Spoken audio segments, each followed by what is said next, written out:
দিনটা ছিল রবিবারের সকাল। সাধারণত প্রতি রবিবারেই আমাদের বাড়িতে মাছ, মাংস, স্পেশালি মাংসটাই হয়। কিন্তু সেদিন পুরো নিরামিষ রান্নাই আমি করেছিলাম। কারণ তার পরের দিন ছিল নীলষষ্ঠী। আমার প্রিয়ান হওয়ার পরে এই প্রথম নীল পুজো করব ভেবেছি। কারণ প্রথম ২ বছর কোনো না কোনো কারণে, কোনো না কোনো অসুবিধায় করতে পারিনি। এবার যেহেতু বাড়িতেও আছি আর ছুটির দিন, সব মিলে ভেবেছিলাম যে না, এবার পুরো নিয়ম করেই কিন্তু নীল পুজোটা করব। আগের দিন যেহেতু নিরামিষ খেতে হয়, তাই জন্য ঠিক করেছিলাম সেদিন ফ্রাইড রাইস আর পনিরের একটা রেসিপি করব। এদিকে বাপি এনেছিল প্রিয়ানের জন্য লাড্ডু আর সন্দেশ। তো সেটা ওরা খেলছে দেখে আমি টেবিলের উপরে রেখেই আমার সরঞ্জামগুলো রেডি করছিলাম।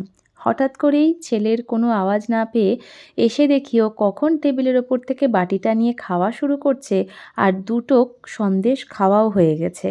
আমি চেয়েছি দেখে আমাকে একটা অনেক ভেবেচিন্তে দিল। ওই লাড্ডু আর সন্দেশ, কাজু বরফি দুটোই খেতে ভীষণ ভালোবাসে। তাই বাপি যখন করেই বাজারে যায় তখন করেই ওর জন্য এগুলো এনেই থাকে। ঘরে অনেক দিন ধরে নারকেল ছিল, তাই কিছুটা নারকেল সরিয়ে রেখেছিলাম। ভেবেছিলাম কোনো না কোনো রান্নায় দেব। মেনলি ইলিশ বা চিংড়ি মাছে নারকেলটা দিলে ভীষণ ভালো লাগে। তবে আমি করছিলাম পনির, আর পনিরে কখনো নারকেল দিয়ে আমি খাইনি। তবে একটা রেসিপি দেখলাম যেখানে আবার টক দই লাগতো। তো টক দই ঘরে ছিল না, বাপিকে বলাতে দাদু আর নাতি দুজনে মিলে এই যে টক দই নিয়ে এসেছিল। মা নর্মালি বাড়িতে পনির করলে পোস্ত দিয়ে, কাজু দিয়ে একটা পেস্ট বানায়, সেটা দিয়েই কিন্তু রান্নাটা পুরো মাখা মাখা পনিরের বেশ টেস্টি হয়। আমি সেখানে কাজু আর পোস্তের সাথে একটু চার মগজ আর নারকেল কুড়িয়ে দিয়েছিলাম, সঙ্গে ছিল একটু কাঁচা লঙ্কা। এদিকে আমার ফ্রাইড রাইস প্রায় রেডি। অন্যদিকে কড়াইয়ে একটু বাটার দিয়ে তার মধ্যেই কিন্তু পুরো রান্নাটা হবে। এই যে মিক্সির পেস্টটা পুরোটা বাটারের মধ্যে ঢেলে দিয়ে এখন এটাকে ভালো করে লবণ হলুদ দিয়ে কষাতে থাকবো। আর তারপরেই এটার মধ্যে একটু টক দই দিয়ে ভালো করে জল দিয়ে এর মধ্যে চিলি ফ্লেক্স আর একটু অরিগানো দিয়েছিলাম ফ্লেভারের জন্য।